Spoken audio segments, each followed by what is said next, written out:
We got work to do.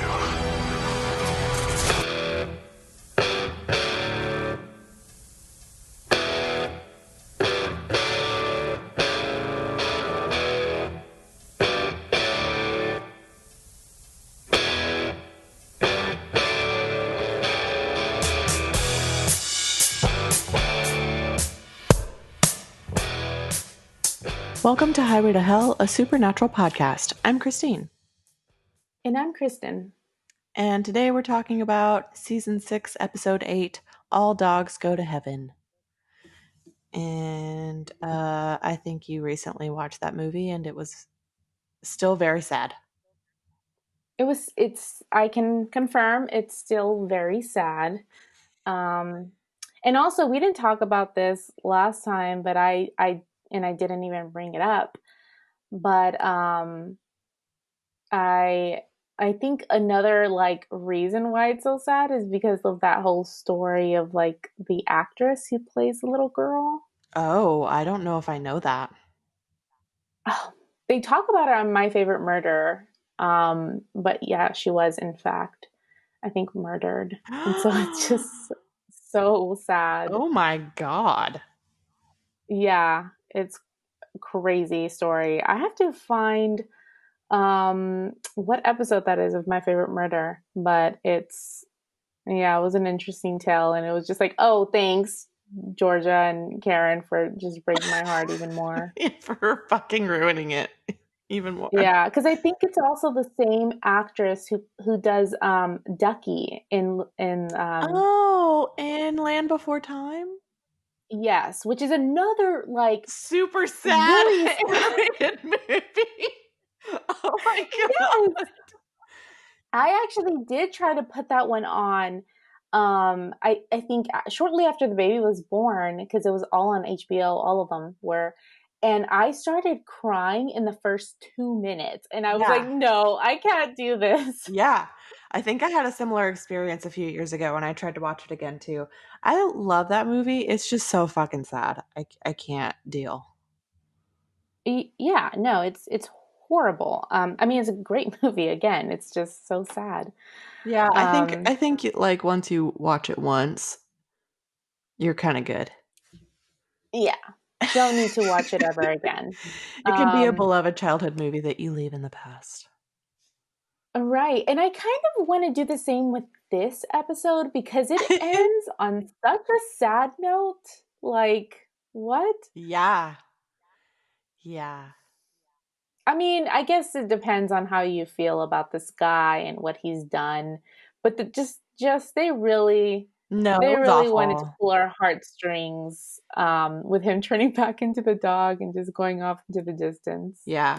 And we can kind of talk about that because I watched it twice. And so the second time around, there were definitely reasons for like not being on his side, Mm-hmm. But Mm-hmm. I don't know. They also really like drill home that he had a pathetic life and no one was ever nice to him and all this awful shit. So it's like, it's not cool. So yeah, if you need a refresher for what this episode was about, I just took this quick description from Supernatural Wiki. Thank you very much. They said that after being sent to hunt down the alpha werewolf by Crowley, Dean and Sam's investigation leads them to a skinwalker posing as a family dog. This episode was directed by Phil Segricia and written by Adam Glass. Interesting that it was. I didn't realize it was directed by Phil Segricia. I didn't really notice anything in particular, although he did do the same. There was a lot of like shooting things going on and very Bourne action-y with that was very akin to Night Shifter, right? Where it was very similar vibes.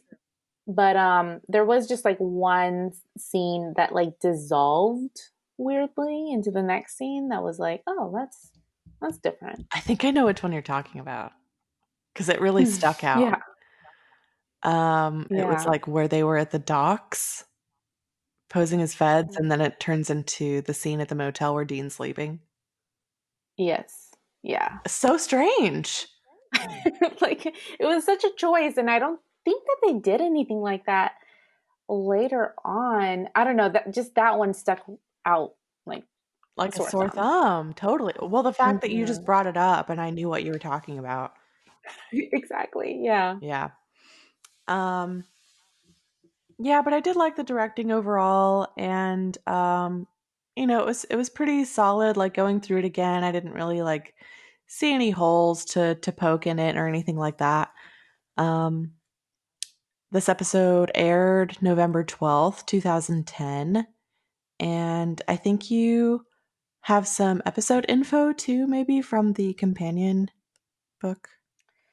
Yeah, I have the one and then a little bit of information about the skinwalkers whenever we want to get there. Okay. But I just thought it was really interesting that Phil Segricia, who also serves as the executive producer in season 6, reveals that standards and practices kept a close eye on this episode for two reasons.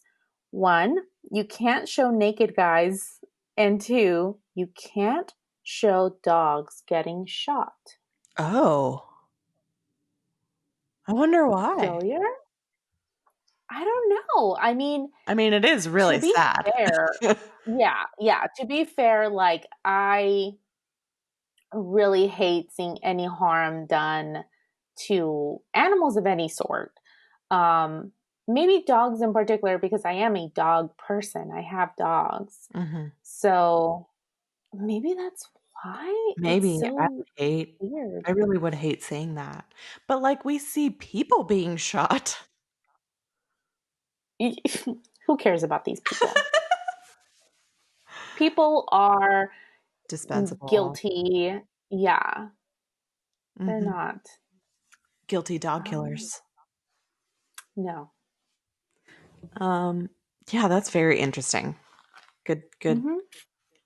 tidbit there.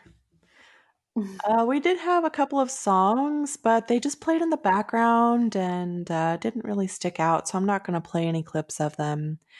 But this was also cited from Supernatural Wiki.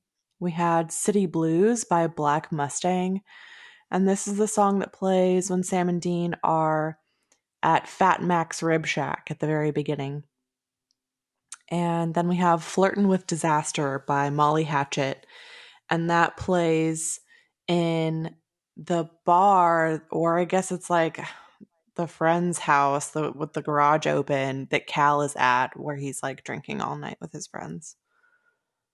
Okay. Um, yeah. So just a couple of background songs. Um, Yeah, I thought you were also going to bring up, and maybe this wasn't like a song, but there was that moment where Sam and Dean are kind of like gearing up, and then they're walking under an overpass. Or we've had this discussion about overpasses, underpasses, whatever it's called. And all of a sudden, there's this like badass music going, like Mission Impossible, like, and they're just walking in slow motion, and that was a cool that was an part, but I interesting. have no idea what that was. Like, I don't know if that was like made for the show or It might have been, where it came yeah, from. perhaps it was. But that was pretty sweet. That was a cool shot. Um, and that's all I have for the beginning. I don't know if there's anything else you wanted to mention before we break it down. No, I don't think so. I guess I'm just curious to know, just in general, how you liked this episode before we Hmm. get into it. Yeah. I don't know. Hmm. I don't know. I think I liked parts of it, but overall it just kind of left me feeling sad. Yeah, for sure. Um, yeah, I same, and I just kind of felt it was just underwhelming. Mhm. Um, it was okay. It was an okay episode, is how Yeah. I felt. I think I feel the same way. I didn't love it. I didn't hate it. Parts of it made me sad, parts of it, and not just with this guy who we only know as Lucky, but also with Sam and what's going on with him and Dean. Like, I don't know, none of it was great. Mm, yeah, I'm curious. I'm so ready to get into that. I know it's kind of a lot, so let's go ahead and start getting there. We do have an episode recap. So we have flashbacks during the recap of very early on when Sam and Dean were dealing with werewolves during the episode Heart. And, where Sam, I can't remember her name. Sorry. Do you remember her name? Oh God, no. Well, I Sam falls should. for that lovely lady and then she becomes a werewolf and turns and he has to kill her and it's awful. Um, but then also Dean talking about how you kill a werewolf with a silver bullet. And then there are scenes from when we found out about Sam's soul still being in Lucifer's cage, as in not in his body, and them having to work for Crowley and bring him creatures to try and get Sam's soul back. And there's this main search that Crowley is doing for alphas, looking for alpha creatures. Right. Yeah, all good recaps. I feel like the recap of like the woman was strange to me. Well, the werewolf in general, I guess it was I guess it was a way to like throw us off, or the scent of the skinwalker, something Mhm. like that, because we are supposed to think it's a werewolf for the first half. Right. But that I feel like it was a big throwaway line from Sam later on when he's like, "Well, I've slept with and then killed a werewolf." He says something like Yeah, that that. like turned on me. Right. It just felt like and Adam Glass, I'm trying to think if he has written anything before, but it just felt like he was like, okay, so he had only other other than this one written Two and a Half Men, the second episode of season 6, at this point. Okay. And it just felt like he was like, okay, like let me just go back to that episode and where what we've learned about werewolves. And he's like, oh, okay, let me throw in a little like nod to that episode and this and that. That's Right, kind of how I felt to let's just me. bring it up Right. because it happened. Mm-hmm. Yeah, totally. I mean, I guess we could be generous and say maybe he had Sam say that to try and seem like old Sam, like if he's still trying to pretend like he has feelings or something, but he's Yeah, not that's doing it very true. well. No, he's not. No. So, yeah, that was a weird line too. I was like, "What? Why would you even bring that up?" So then we get to now, and there's a man leaving a bar, and he's on the phone, and he's talking to someone. It sounds like maybe his wife or like the dog sitter or something, and he's checking on his dog and saying like, "Okay, did he go pee pee and poo poo? Did he eat his dinner? Okay, tell him daddy loves him." He's like being really ridiculous about his dog.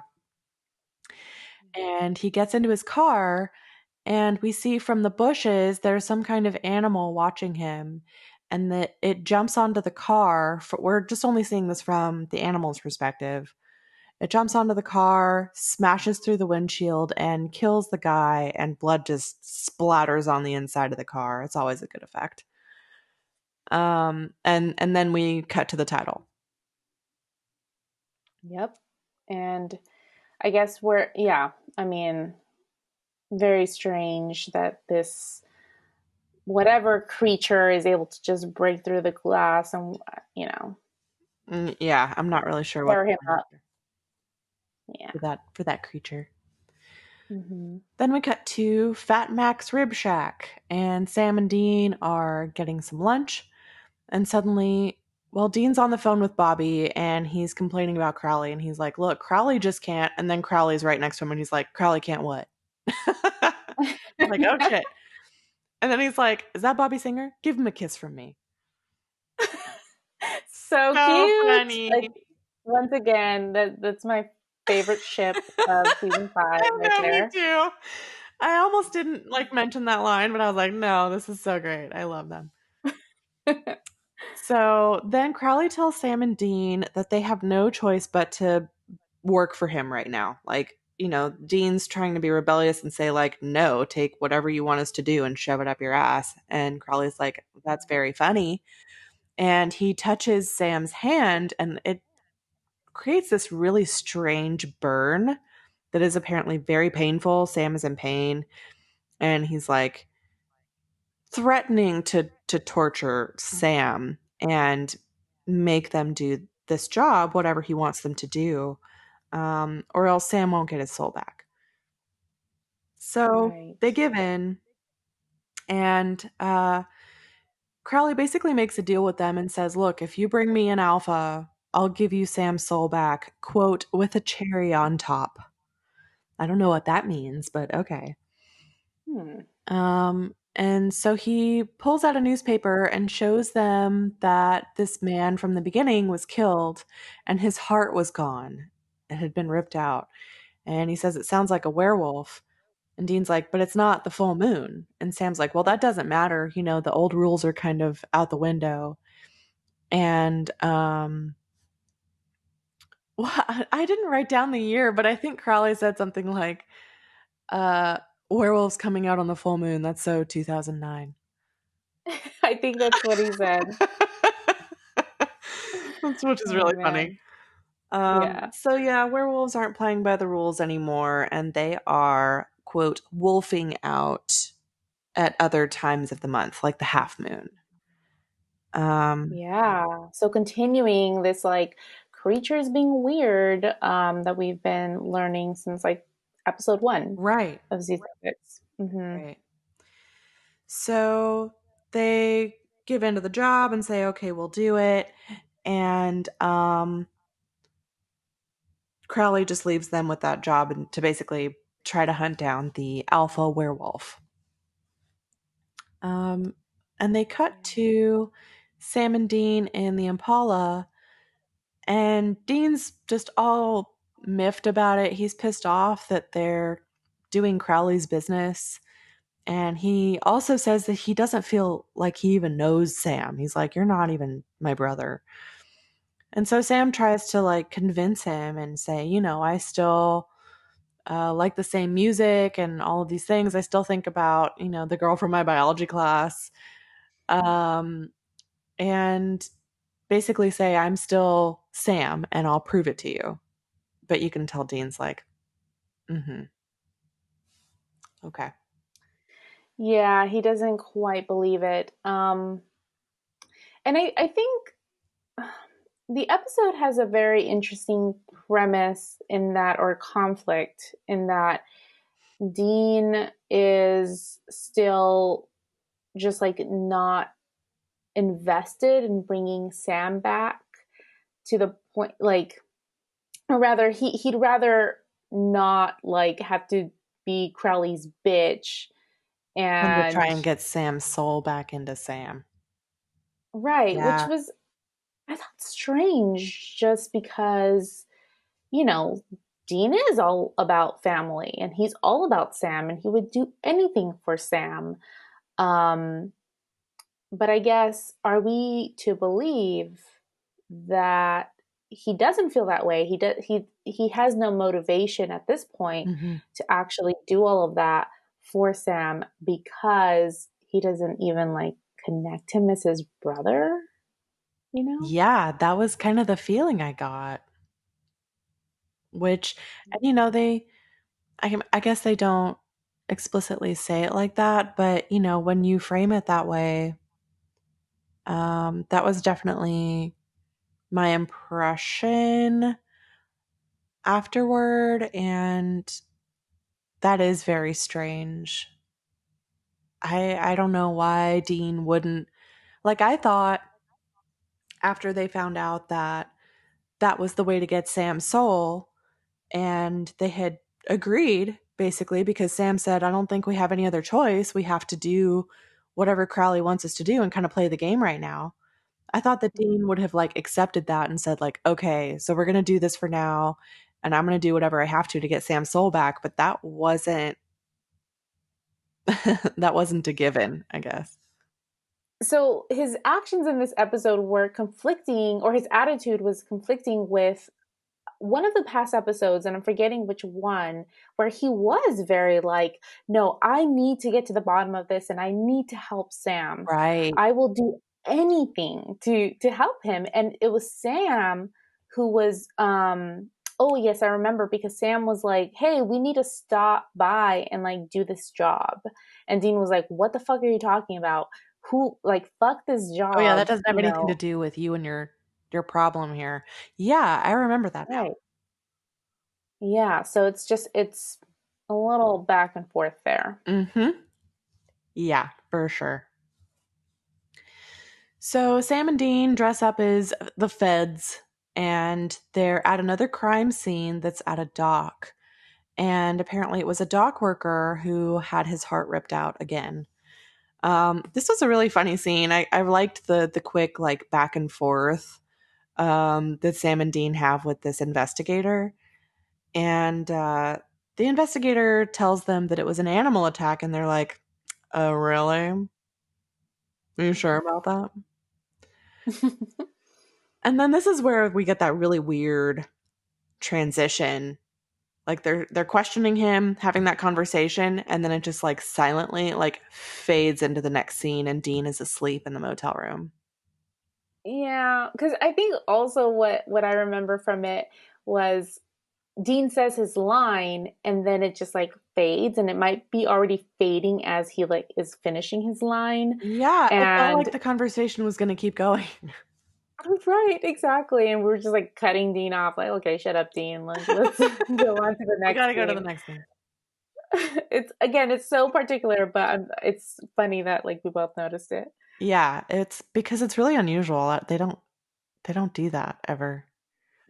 No. So yeah, Dean is asleep in the motel room. He wakes up and Sam is fully dressed. He's like Mr. Peppy. And Dean's like, "Oh, right. You don't sleep. That's creepy." Uh Yeah. Do you think It is Sam's kind just of sitting there creepy. like staring at him? So I'm just going to lay here and sleep while you are doing what exactly? Um but Sam's just like, "Yeah, well, I can't really help that, so get over it." And also, here's what I found out about all of these deaths. So he has traced all of the victims and found a common person among them. So they leave the motel room and take the Impala to this house. And as they get out of the car, Sam is already like pumped up, getting his gun ready. He's like cocking it and sticking it in his, or loading it and sticking it in his pants. It's kind of like, okay, calm Yeah. down. And they knock on the door, and this woman answers the door, and she's holding her son, this little boy.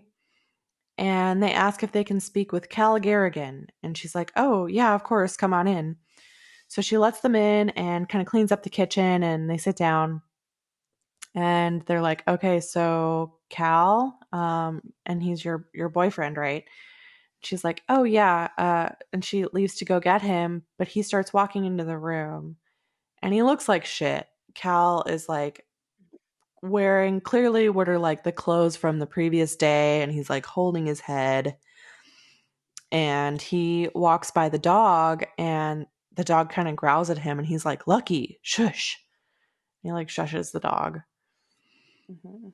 And then I didn't get this until I looked it up, but they introduced themselves as agents Holt and Wilson.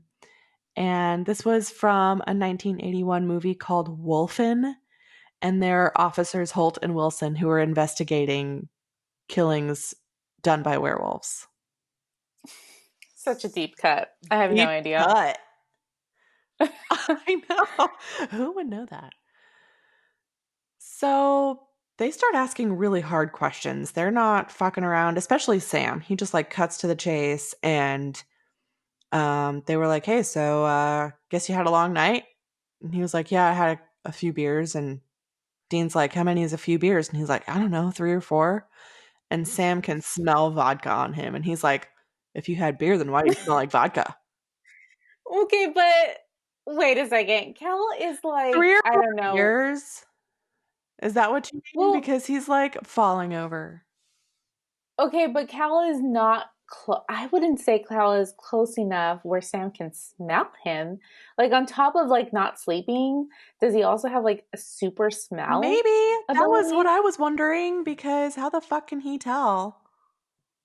It was such a strange Sam in this scene is so strange to me. He's like non-human, which maybe, to a certain extent he isn't. But he's just like I don't know what like him drinking vodka would be connected with him turning into a Yeah, werewolf. You like know what why I does mean? that Like, matter? Are you just trying to be a dick?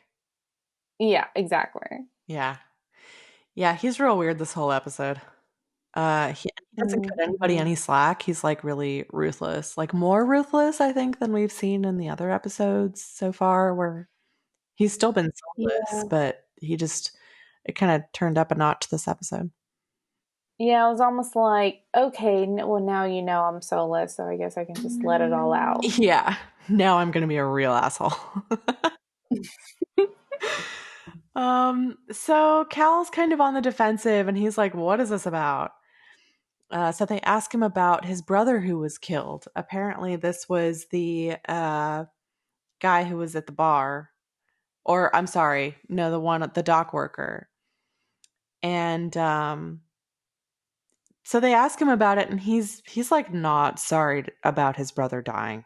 Um, and so Dean's like, oh, so there was no love lost between you two, and he was like, well, he's your brother. You love him, but he was volatile. And you can see Dean's like looking over at Sam, like, uh huh.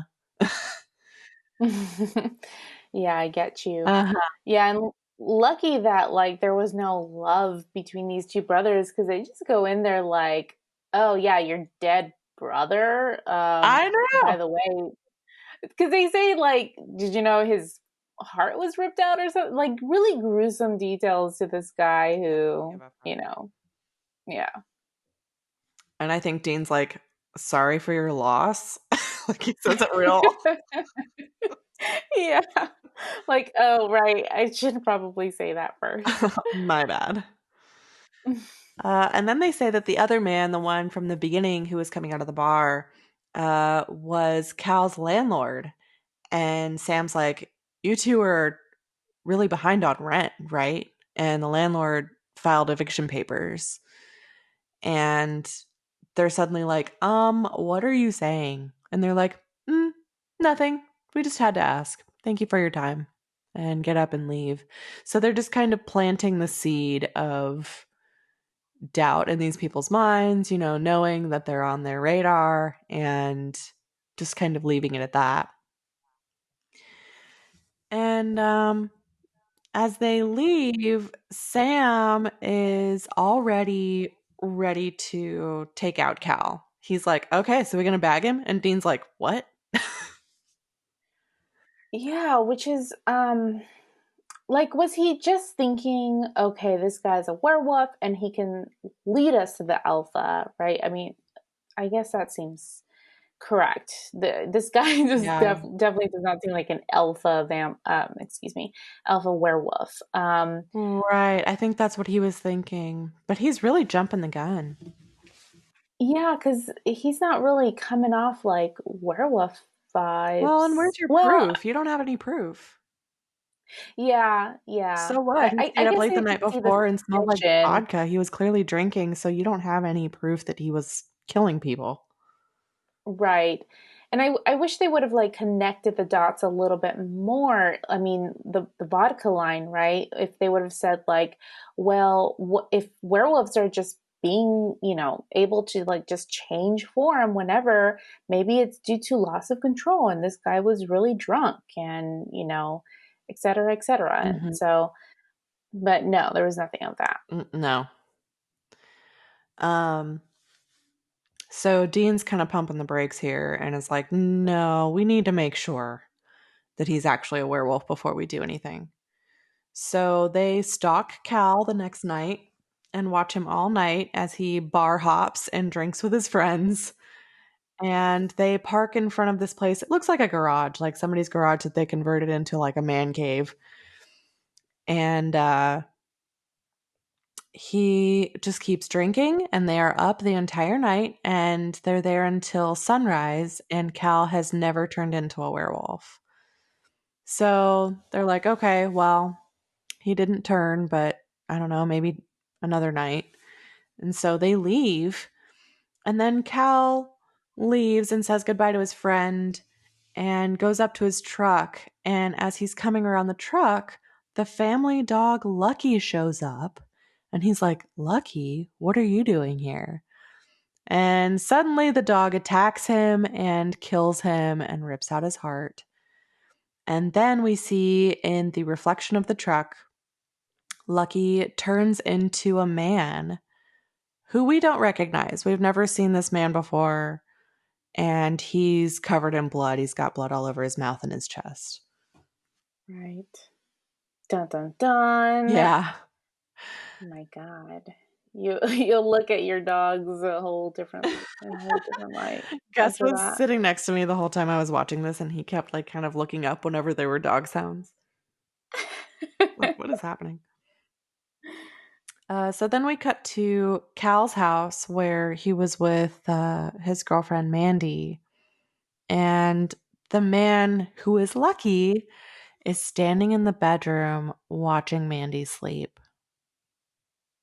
Yikes. Yeah. Yeah. I think this was the biggest part, I don't know, for like a case against Lucky. Well, this part in the This shower scene, scene. perhaps. Right. This Yeah. this whole scene. Um and so he turns into the dog and lays down on the bed. And then it seems like a little time goes by and she wakes up and Cal's not home and she's like, "Okay, whatever, that's typical." And she rolls over and hugs Lucky and she's like, "Lucky, you're the only decent boyfriend I've ever had." Which is kind of cute. Mm-hmm. Um, but then she goes to take a shower, and Lucky gets off the bed and goes into the bathroom and watches her undress and get in the shower. Oh, God. Yeah. Yeah, Oh, that's not cool, Lucky. Come on. It's funny though because in that official companion, I think Sarah Gamble mentions that after or while they were shooting this episode or afterwards or something after they wrote it, she got really freaked out by her dog like watching her shower or undress. yeah.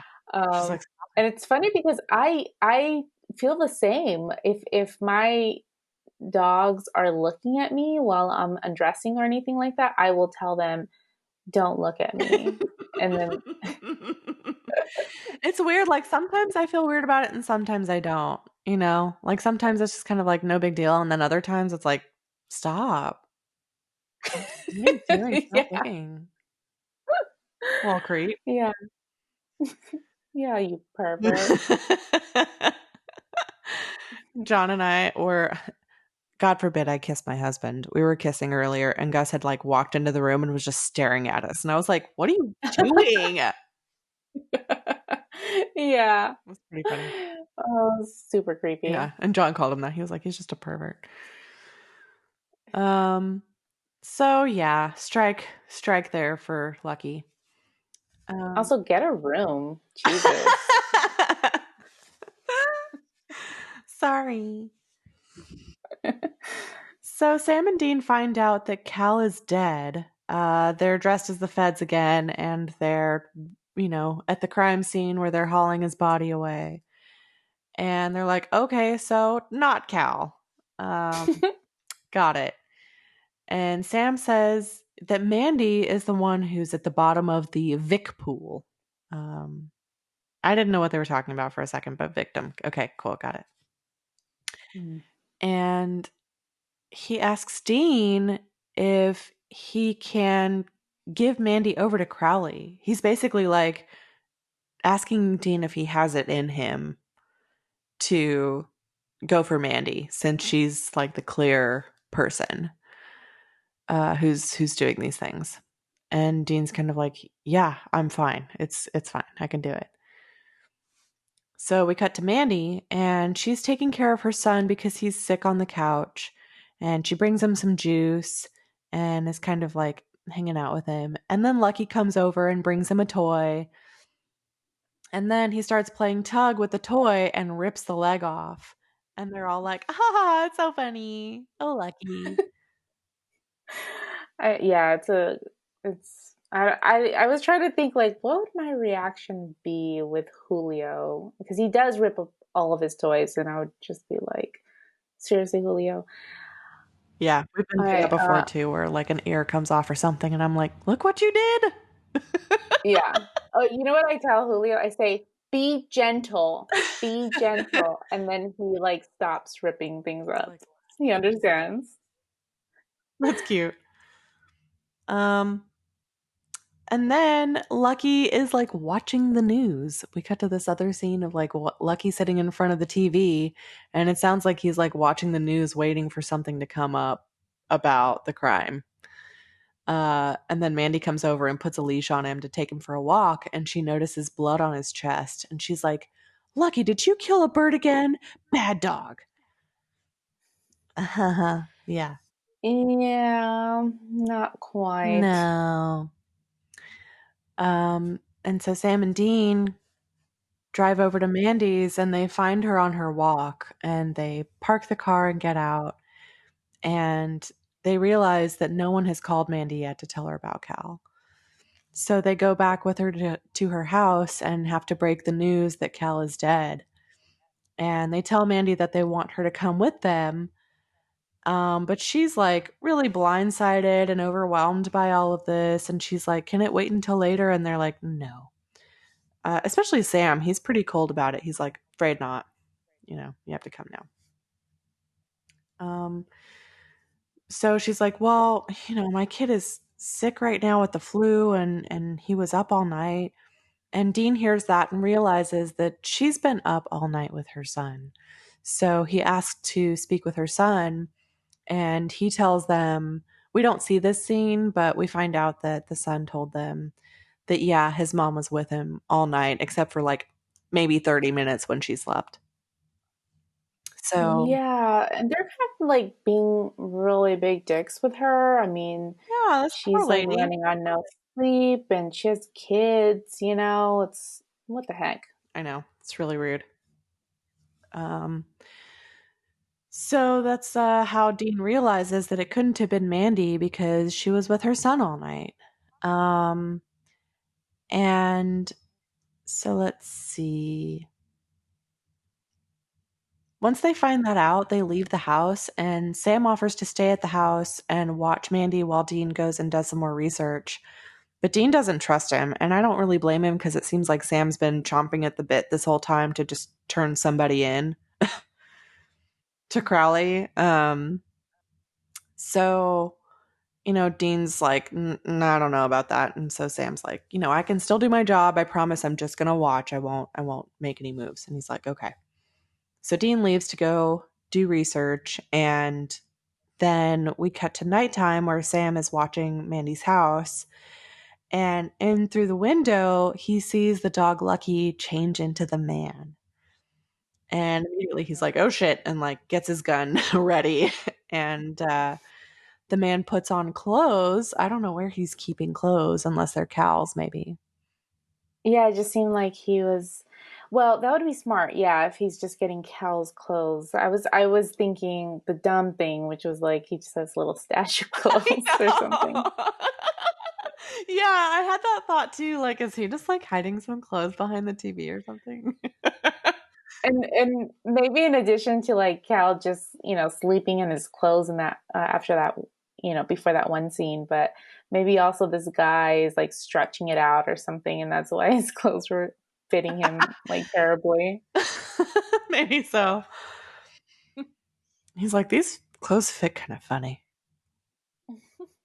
Um, so Lucky puts on the clothes, walks out the front door, and across the park that's across the street and meets this man in some shadows. We can't really get a good look at him, but it looks like he's wearing a leather jacket and it's like a big guy. And he's talking to Lucky. And this whole time, Sam has his gun pointed at him and is trying to get a shot.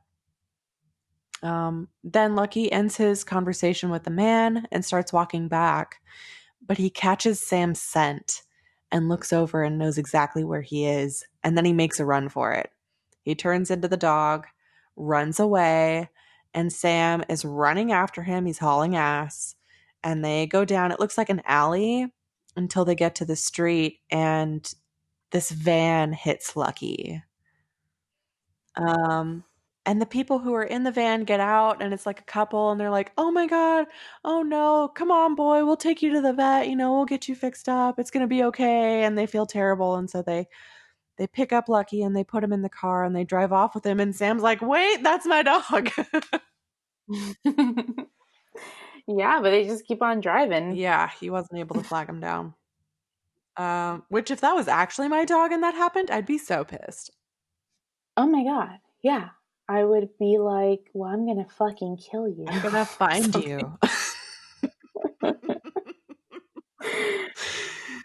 And murder you in your sleep. No, just kidding. And just watch you like Lucky.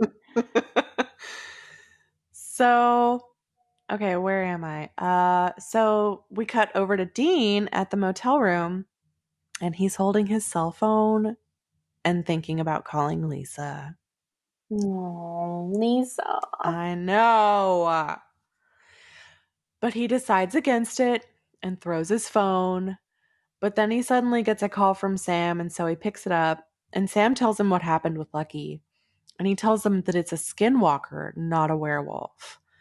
And Dean's like, "A skinwalker? I haven't heard about one of those in years. I must be rusty on the profile." And Sam says, "You and me both." But Bobby told Sam, he just got off the phone with him, and he tells him that they can change at any time. They infect you with a single bite, and they're basically cousins to werewolves, and they like human hearts. And I know that you have some comprehensive information about skinwalkers to share as well. Yeah, so the official companion has a little page devoted to skinwalkers, actually. So here's some information, some additional information. So skinwalkers are humans who can change into animals. People often confuse them with were creatures, but they don't need full moons. They can change at will. So co-executive producer Adam Glass, and also the writer of this episode, explains were creatures have no consciousness. That's basically the main difference between werewolves and skinwalkers, of course, because werewolves will just like uh, wake up in a field naked, full of blood, and they'll be like, "What the fuck happened?" That's not written in there. That I paraphrase that. It literally says right here, "What the fuck happened?" Most of the skinwalker lore comes from Native American culture, which we have seen, although it's not always a wolf. It could be a coyote, an owl, fox, crow, etc. And that the lore has it that everybody has a specific animal spirit guide. So if you take part in the proper ceremony, you can become a skinwalker yourself. Oh. And I wanted to mention that part because I think it may play into some information later on, possibly with like the alpha skinwalker and how that all works. Okay. So I just, yeah, I wanted to drop that little information nugget. But yeah, that's all I have here. And I'm glad that I have this information because, like I told Christine before we started recording, Skinwalker, Shapeshifter, I got them confused once before. The names just sound too damn familiar to me. Mm-hmm. Familiar, similar. That's what I meant to Similar. say. Yeah. Those two words sound too similar to me also. For sure. But yeah, crazy that is this their first skinwalker? I think so. Right? Yeah, I I don't think we've seen them. So yeah, we're a little bit rusty, Dean, as well. We don't know it too well. No. Sorry, I'm putting in a little time check. Thanks for putting in yours for the dogs. Oh yeah. He was so worried. He clutched his heart when he said, "Oh, I was looking for them." He was so worried. That's funny. I Okay. did find it a little bit odd that Sam called Bobby first, but I think it was just a convention for the episode to get the information as quick as possible. But Yeah, good call. I think you're probably right because I feel like normally he would call Dean. yeah. And also, Dean has John's journal. Like, let's just get the information there. Why do we need Bobby? Right. Because we need Leave someone Bobby to say it. alone. I know, he's busy. Don't you remember? He's Yeah. got his own shit going on. Yeah. Oh man. But yeah, that's really interesting. And I think yeah, this is our first skinwalker situation. So I was interested to learn about them and know how it's different from the shapeshifter. Um Hmm. so let me see. Sam and Dean find the vet that Lucky was taken to. That we don't know how. They're just there. And they find Lucky in a crate and they go to pick him up. I mean, I'm sure that they told people at the front, like, oh, yes, that's our dog. And they crouch down in front of him in the crate, and Dean shows him a gun with a silver bullet in it. And he's like, either this is your warning. So we can do this the easy way or the hard way. And Sam's so fucking mean. So Dean's like, yeah, we can do this the easy way. He like shows him a rope with like some silver on it so that he wouldn't be able to get away if he's in man form. He's like, Hmm. or the hard way. And it's like a studded collar. And Sam laughs. And Dean looks at him and he's like, what? Soul or not? That's funny. He's such a dick. So, Yeah, no. um, And he's a bigger dick in this next I know it scene. just gets worse. It just gets worse and worse. So they take Lucky back to the motel and they have him tied up as a man with the silver chain and some rope to a chair in the middle of the room. And Sam is ruthlessly interrogating him. He is making dog jokes. He tells him to sit and speak. And the guy is like, he's basically like, go fuck yourself. Yeah. Um, And then Sam's like, how about I start carving into you with this silver knife until you tell us what we want to know? So then he just threatens him with torture. And yeah, it just goes from 0 to 100 real quick. And Dean stops him and takes a totally different angle. He knows that Lucky cares about the family he was with, Mandy and her son, because he's defended them and taken care of them. So Dean tells Lucky that they're just trying to protect the family. And if he wants to help them, if he really cares about them, that he will help Sam and Dean, figure out what's happening here and stop it because whatever is going on is going to end up coming back on Mandy and her son. So Lucky tells them that the man he saw in the park who he was talking to is also a skinwalker, but he doesn't use that word. He's like, he's whatever I am. They don't even know what they are. Um, and he says that there are about 30 of them and they were recruited. And Dean's like, recruited? And he was like, yeah, they told me that I would be fast and strong and it would just take one bite and it would be over. And so he let this guy turn him into a skinwalker.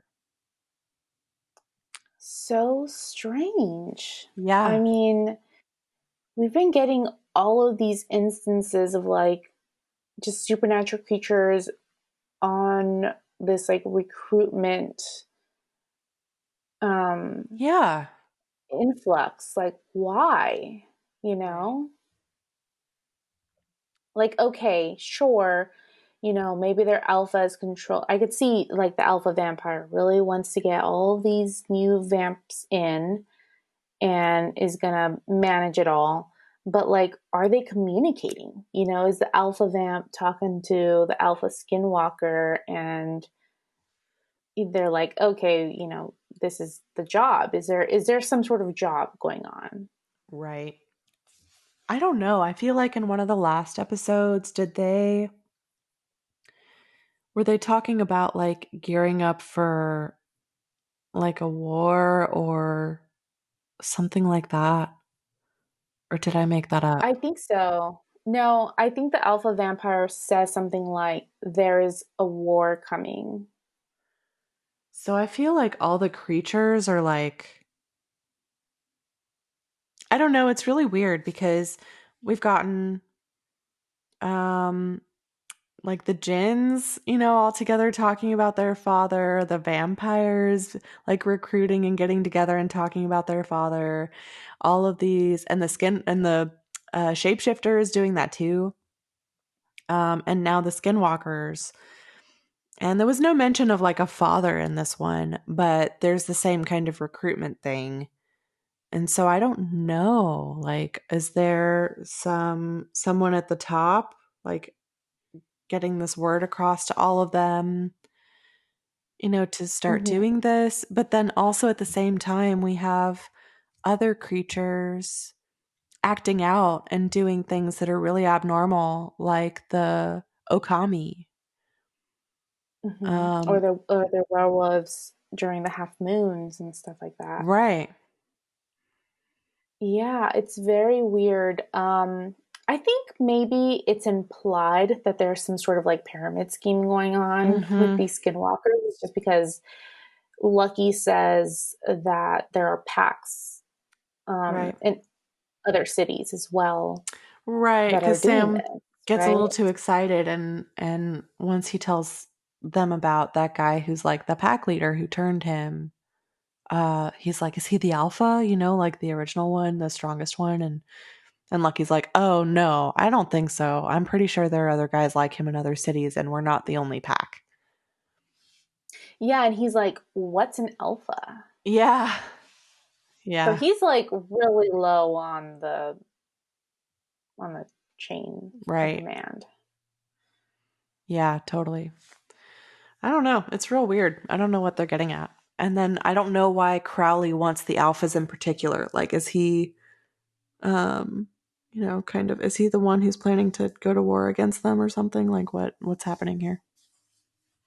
Right, because we would be able to, I don't know, just based off of like the binary good versus evil, which doesn't really come into play with Supernatural. That being said, Mm-hmm. that like King of Hell, Crowley, would want to, lead this war using the supernatural creatures, but not at all. Like he's actually trying to capture them, and to do what? Who knows at this point? But yeah, the supernatural creatures and demons are totally different entities. I think that's what Mm-hmm. we need to remember, that they're just not like supernatural creatures aren't connected to hell in any way. If anything, they're Right. connected to purgatory, right? That's what we have learned. Right. So, like, what's, what does Crowley want? Like, why does he want them? Yeah. Um, So, yeah, we find all of that out from Lucky. And then he also tells them that the point of all of this recruiting, within their pack at least, the first part of it, it sounds like there would be more to come later. But there are 30 of them, and they all have families that they're with. And whenever the pack leader gives them the word, they all turn on their families and bite them and turn all of them into skinwalkers too, so that suddenly about 30 skinwalkers becomes 150. Crazy. Yeah. Yeah. So And so then, sad because there's like kids and stuff involved in this. yes, yes, children. Hmm. And also, okay, so now you have 150 skinwalkers. What are you going to do with them all? Like this is the plan to get a whole lot of you, and then what? Like Hmm. what Right. is the aim here? So, Yeah, not very clear. mm-mm. And if I may just clarify one thing before we move Yeah, on, of course. is that we do actually know that Crowley does want to try and find purgatory, and that's sort of his motive that he's working on at this moment. Um, Although he says it's for like real estate reasons, but who knows if that's really true. Um, but I guess we still don't really know like what he's going to do with purgatory, or like if that's really true. Right. Yeah, so I guess in my mind, even though we know he's trying to find out more information about purgatory, that still doesn't none of that answers like what his big picture plan is, you know? Like Right. I still don't know Exactly. why. And how it intersects with this plot line of like the alphas building up some Mhm. sort of army. Right. So Dean comes up with a plan to kill the leader of the pack. This is when they're under the underpass, overpass, wherever this is. And they've opened up the back of the Impala, and Dean has a sniper rifle, and so they know that they're all like all the skinwalkers are dogs that they can catch their scent from a really far way away. And so this is Dean's plan, right? Just try and get them from a long shot. Um, but then Sam stops him and he wonders if they should try and capture the leader of the pack to try to get to the alpha and get his soul back. But Dean's shocked that Sam would rather try and do that than save 150 people from being turned into skinwalkers. And he gets really mad and says that Sam is not really Sam. He's like, you may have his gigantor body and maybe his brain, but you're not Sam. And he's like, so do us both a favor and stop pretending. So this is a couple things, I think, right? Like what you were talking about earlier, that's so weird that Dean, I mean, of course they want to try and save these people, but it's not like getting Sam's soul back is Dean's top priority anymore. Yeah. Um and also, Which, I I'm mean, sorry. even just on a grander scale, like if we look back at because his excuse here is, oh, would you rather have 150 people die and instead of like getting your soul back, whatever, Mhm. and get your soul back. um in season 5, he was wrestling with, okay, do I save Sam and let the world burn, or do I let him go and we battle this out and stop the apocalypse? So it he was fighting for Sam like on a way harsher level in season 5, and then all of a sudden he's not doing that here.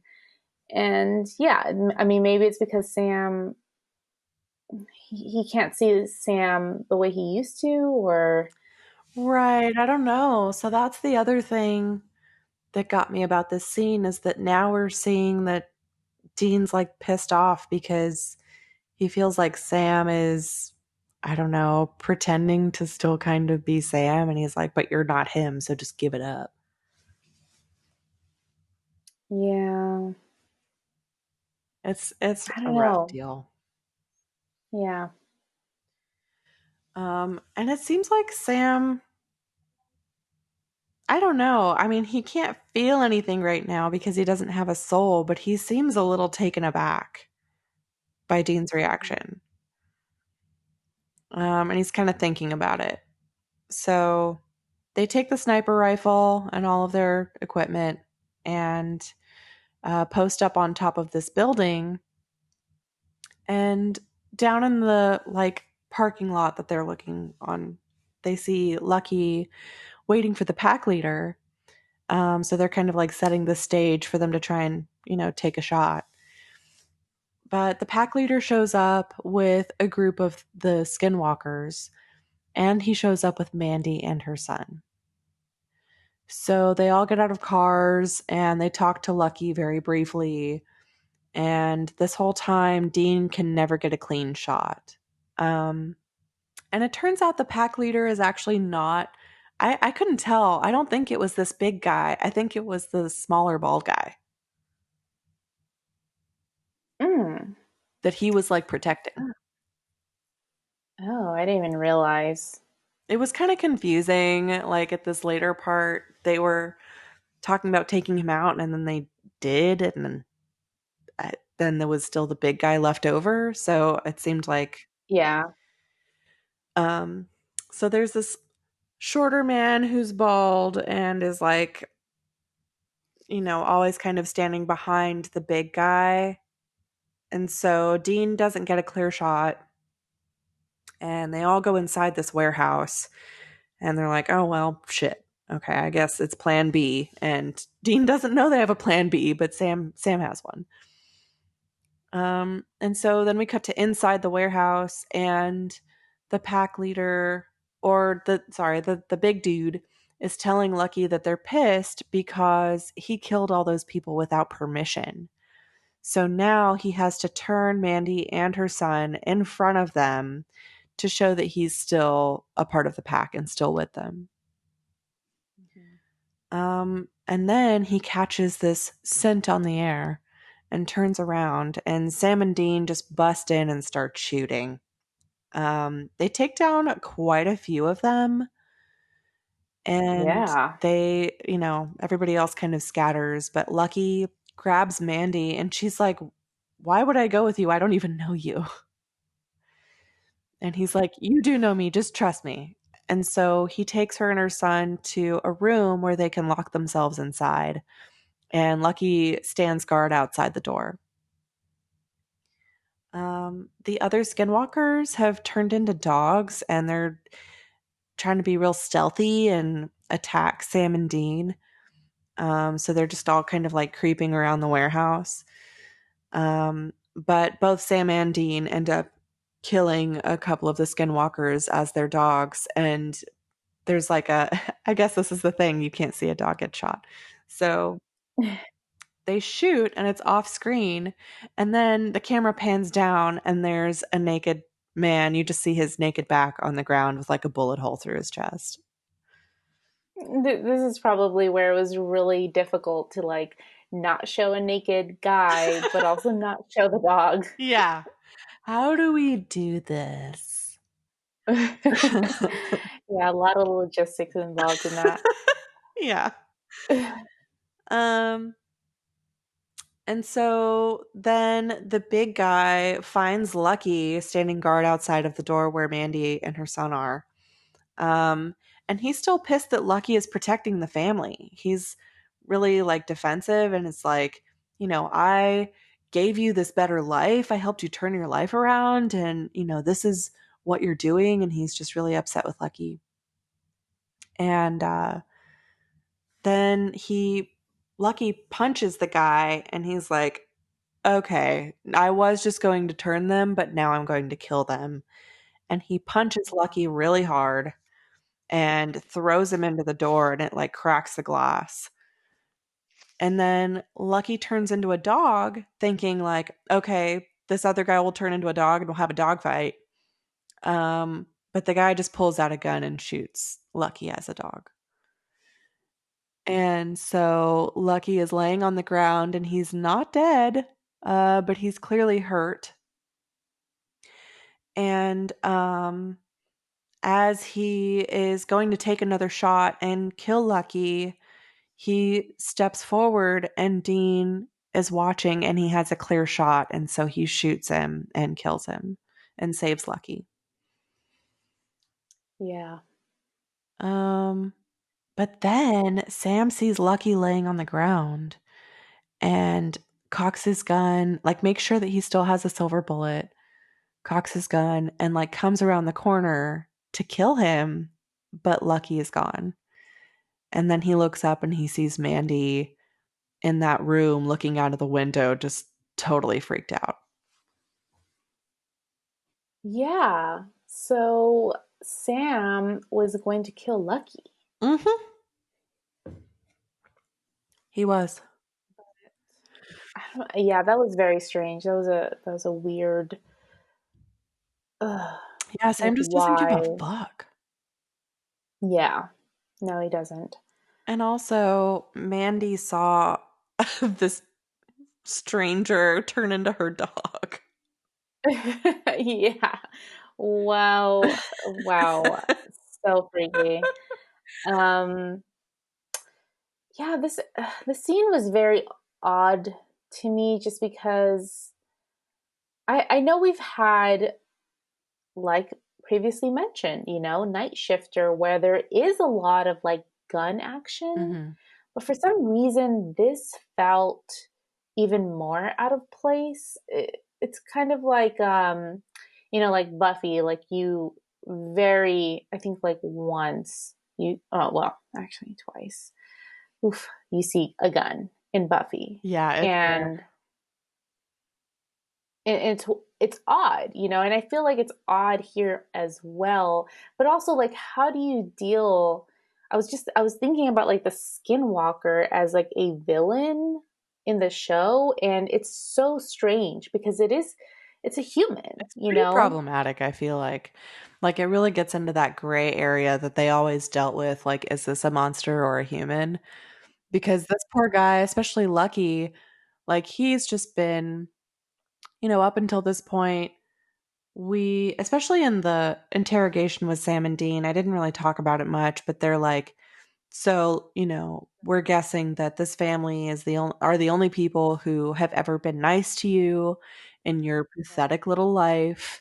And, when he was turned into a skinwalker, Dean was like, oh, yeah, sniffing butts, that's a big step up. And Lucky's like, well, it was for me. So I know. So it's he's had so a hard sad. life. Yeah. But I don't know, it's so strange because they make it seem like, oh, well, you turned into a skinwalker, so I guess like you're a scum of the earth. But Right. I mean, he could have come from, I mean, we don't know his backstory, He could have come from a normal life with a wife or, like, I don't know. I was just thinking, like, this is a normal guy, Yeah. and uh, it's it's weird. He's not, um, thinking of like the other skinwalkers. I mean, they seem like assholes, but they're just human Right. as well. Right. Like the big dude seems like a dick. But the other guys, are they just also just random just dudes who have been turned into dogs? Yeah, they seem to be able to like catch feelings, like Lucky felt for Mandy and her son, but I don't know. I guess it just depends, just like with any person. But yeah, besides the fact that they think hearts are really tasty, they don't have any sort of like pack mentality that we see, like in a supernatural sense. It's Right. not like vampires where they all have a connection to the alpha and it's or something like that, or like there's the pool to feed on blood. I don't think that we get the sense of that. I think it's more just like, oh, hearts are tasty, but Yeah, they'll that's take them if pretty they can much get it. them. Right. So Yeah, that's very weird. true. Yeah, I didn't really, there didn't seem to be anything like sinister driving them other than this like plan that one of them had to try and like turn more of them. Right. Exactly. Mm-hmm. So, adding to the sadness, uh, Lucky, as a man, goes to Mandy's house and knocks on the door. And she opens it up and immediately looks like disgusted and like she doesn't want to talk to him. And he's like, just hear me out. I just wanted to say this one thing. He says that this was the only family I ever had, and no one was ever so nice to me. And he says, thank you. But she like cuts him off and just tells him to get away, and she calls him a psycho. And then she like slams the door in his face, and he turns into a dog and walks down the street and like stops in the middle of the street and looks around and like doesn't know where to go. It's pretty it's God damn pretty it. heartbreaking. It is so goddamn sad. I hate it. I I hate hated it so much. it too. It was really sad. I just wanted something for this guy. I Like I even know. forgave him like watching her in the bathroom cuz he's not like I don't know. I mean, so what? Like He's not like jacking off or I know he's something. just being a Like, dog. I forgave him too. I just wanted Manny to give him a chance at the end and Mhm. say, uh, "Do you want to have dinner? Do you want to come inside to have dinner with us or something? Like something Yeah, good for this do you want to guy." come inside and play with my son or something and just be with us for a bit or something, like cuz I don't we also didn't know how long he had been with the family, but it seemed like it had been Hmm. a while. Yeah, yeah, that's true. It could it could have been a week, who knows? Um, but yeah, he seemed to have fallen in a good um relationship with all of them and everything. Yeah. So except for Cal. Yeah. Um, but yeah, I wish it would have ended on a happy note for him. Me too. That was really unsatisfying. Hmm. Whatever. And then it just looks like there's this sad stray dog out in the street. It's just really Well, and then like he's when he's walking down the street, you see a car like pass Yes. in front of him, and the first thing I thought was, oh my god, he's gonna get It's going hit to by get a car. hit. And that's how this ends. This poor man's life. Jesus. Yeah. It's fucking awful. So I hope there are better things for Lucky in the future. Yeah. So then we cut to Sam and Dean, and they've got some takeout burgers probably. And they walk over to a picnic table that's by this really pretty lake in a park. And they sit down, and Sam says, by the way, you were right. I'm not Sam. He's like, all that stuff about, how I liked everything that the old Sam liked, like that was a bunch of crap. I was just pretending to be the old Sam, basically. And he's like, this whole time I've been pretending to care about Lisa and Ben, and the truth is, I couldn't care less. And he says, I really don't even care about you, except that I need your help. So that's super fucked up. Yeah.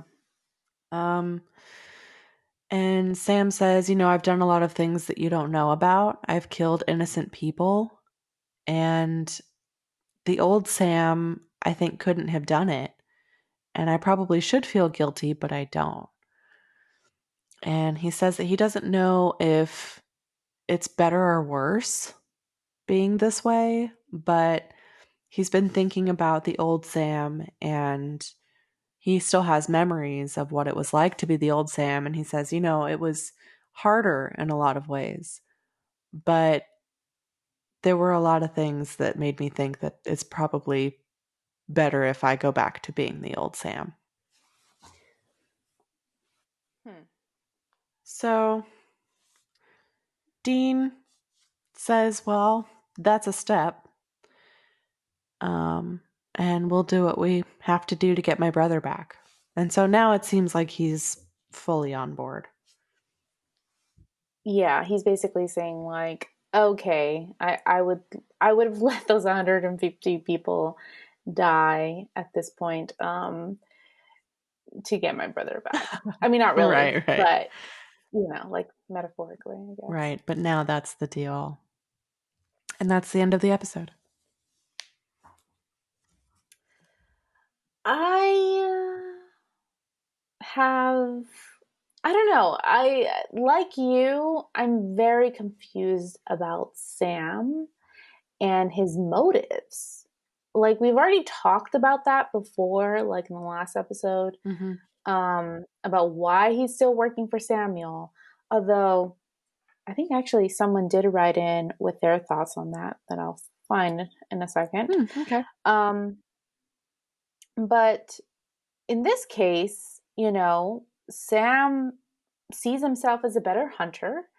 He There are some benefits to him being emotionless, in that he is having a less hard time being Sam. Right. He's not crying all the time. Right. But besides that, like I could see him, I could see like old Sam saying, "Okay, you know what? It was better. There were benefits to me having a soul, but soulless Sam, why would he see that? Like that's where I'm kind of getting stuck. Why would he be like, yes, I need to get my soul back? Right. I don't know. Is it like he said that he had memories? Is he able to like even though he can't feel now, can he kind of like remember what it was like to feel? I don't know. Right? Is it kind of like one of the demons? Maybe it was Ruby. Maybe it was Ruby, right? Like Ruby back in the day when she first met Sam, and he was like, "Why are you helping me?" I think she said something like, "I remember what it was like to be human," Mm, um, which is she was being a faker, So I don't know. yeah. I don't know. I don't either. Well, Morgan wrote into us to say that Sam is following Samuel without question for the same reason he wants to hunt with Dean. He expressed it at the end of the last episode, too. He knows there's something off about him, and he knows that his empathy and morals can't be trusted. He spent the time with the Campbells, relying on them to be his guide, his moral compass, and he wants that from Dean, too. Hmm. That is very interesting. Follow-up question. Why does he care about having a moral compass? You see, that's exactly my point. I don't, if he has no soul, he has no empathy, why would he want it? Right. Like why does he even see it as being valuable? Right. Um, Especially if he is like on this like hunter's high, he's like killing things like he's never killed them before and he's loving it. Mhm. So I don't know. I think this is kind of where like the writing of the season fails me a little bit because I wish there was another reason. Just Yeah. there needs to be something. Yeah. I agree. I mean, I like that as a reason, but I don't see it doesn't connect. Hmm. Um because Sam's clearly just so like disconnected. Like what is his motivation for wanting to stay with them, like okay, there's this moral compass, but if he is on that hunter's high like you say, wouldn't he want to hunt by himself? Just go out there and do whatever the fuck he wants? Yeah. And also like I don't know, it just goes into questions like would he want to be hunting? Um, like or would he go for something that has less of a like moral reward and more of a monetary reward or something like that. Like Mhm. I could see Soulless Sam going bad. Totally. And why would he I think care that would have about it? He been wouldn't. interesting. Exactly. Yeah. So Yeah, I'm with you. a little off. Well, I don't know if you have looked at ranking yet. Um, I have. I don't know. For me, the episode just has a lot of I mean, we've talked about the issues, but to me, it's just not memorable. mhm. I think that's my biggest issue with it as far as ranking goes. Um, I don't know. Maybe I'm being a little bit too harsh on it, but I kind of went a little bit low because I kept on going down and going like, well, I don't know. I mean, this one's better, this one's better, this one's better, etc. That's kind of where I'm headed. I was in the late 50s around where Sin City is, but then I feel like maybe that one's just like we have a few that could maybe be re-ranked because then you go down and I like some of the others below that better. Mm-hmm. Oh yeah. Mm-hmm. I know. I think that entire section is very strange. Uh-huh. And maybe we'll be spaced out eventually. Um, but I actually went lower. Yeah, so now I'm going lower. I actually went around like number 85. Hmm. But I don't think it's that bad. It's just it's 80 number 85 right now is Yellow Fever. And I feel like even though that was a problematic episode, I feel like that's a better episode. Well, I don't know. I really hated that episode. I know.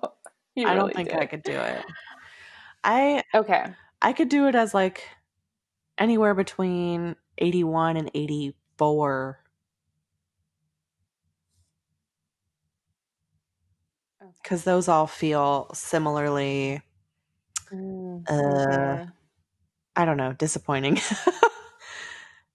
I see what you're saying. Yeah. You know, I think I like Roadkill, which is at number 81, better than this episode. Oh, I yeah. can say that. Mhm. Which one was No Exit? That that's the one where that detective is turns out to be the murderer of like this woman ghost that they're Oh, investigating. yeah. I think I even kind of liked that one better. And see, I really like playthings. Yeah. Because of the new 84. Because then Okay, 84 was because I Believe the Children Are Our Future. I don't know how you feel about that one. I really fucking hated that Yeah, I episode. didn't like it at all. I forgot about that one. Okay. Well, that works for me. I know that's kind of rough, but it's just I agree with you. It's not memorable. Um and if it is memorable, I'm going to think back on it and go, "Oh, yeah." You know, Poor Lucky, poor man. Lucky, he's Yeah. the worst part. I'm just going to remember the end and it's going to be terrible. Yeah. Okay, so season 6, episode 8, All Dogs Go to Heaven, is going in as the new number 84, and this one's going in the trunk. Bye bye. Oh, goodbye. Wow. Well, Lucky, whatever is next in your life, I hope it's good. Yeah, I start hope it over. gets Go find better. a new family. Just don't ever tell them. You'll be Yeah. fine. Yeah. Find some new love. Yeah. Um, okay. Well, y'all let us know what you thought about this episode. We kind of ended up shitting on it at the end, but It was an adventure, I yeah. think, in our discussion. It was a roller coaster. But I would be interested to hear your thoughts and kind of what you think about Sam and all of that as well. So find us on social media. We are on Facebook, Twitter, Instagram, and we also have our blog, www.highwaytohellpodcast.com. Highway is HWY. So check us out, give our blog a browse, and until next time, we'll see you on the highway to hell. Bye.